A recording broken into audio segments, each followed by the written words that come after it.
John Fitzgerald Kennedy, do solemnly swear. I, John Fitzgerald Kennedy, do solemnly swear. That you will faithfully execute the office of President of the United States. That I will faithfully execute the office of President of the United States. And will, to the best of your ability.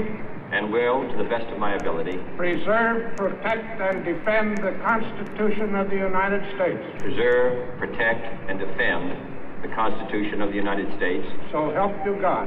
So help me God.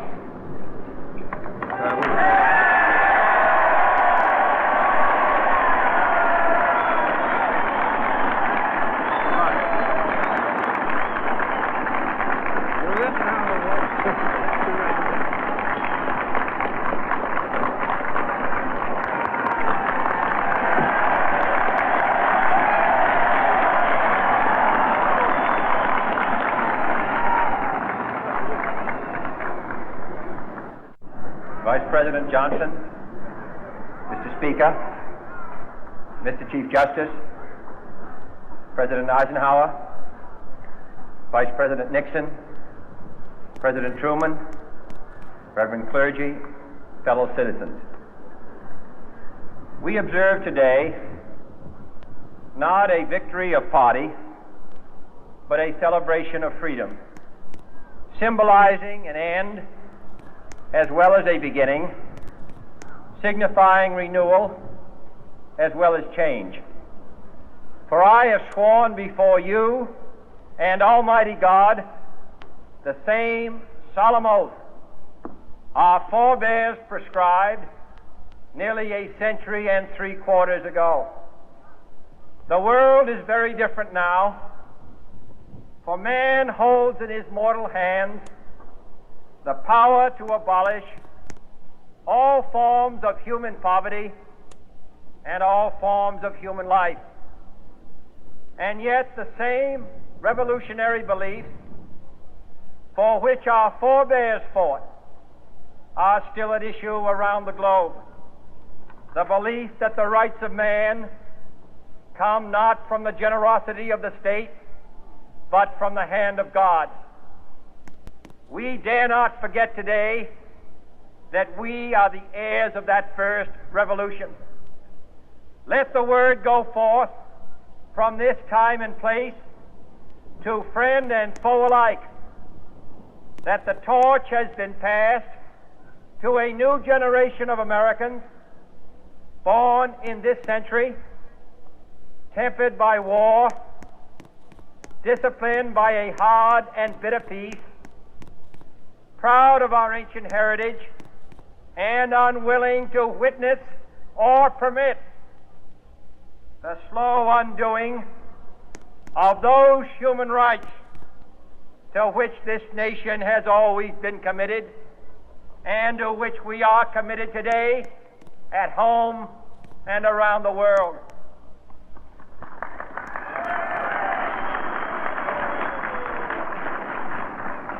Let every nation know, whether it wishes us well or ill, that we shall pay any price, bear any burden, meet any hardship, support any friend, oppose any foe to assure the survival and the success of liberty.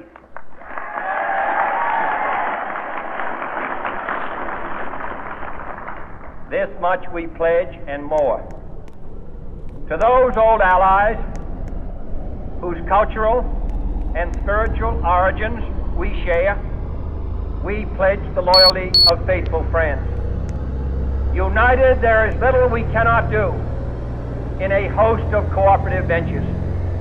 Divided, there is little we can do, for we dare not meet a powerful challenge at odds and split asunder.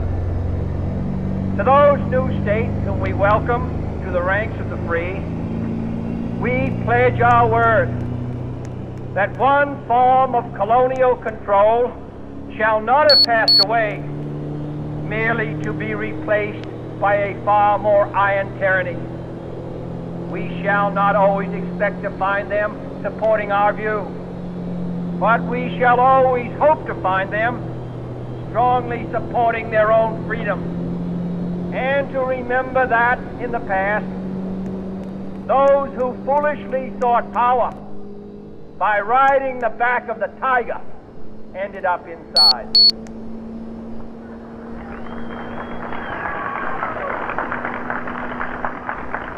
To those people in the huts and villages of half the globe, struggling to break the bonds of mass misery, we pledge our best efforts to help them help themselves for whatever period is required, not because the communists may be doing it, not because we seek their votes, but because it is right.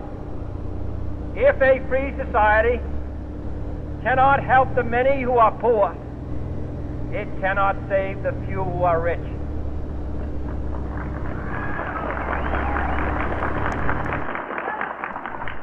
To our sister republics south of our border, we offer a special pledge to convert our good words into good deeds, in a new alliance for progress, to assist free men and free government in casting off the chains of poverty.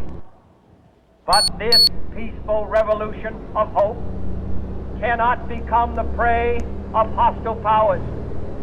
Let all our neighbors know that we shall join with them to oppose aggression or subversion anywhere in the Americas. And let every other power know that this hemisphere intends to remain the master of its own house.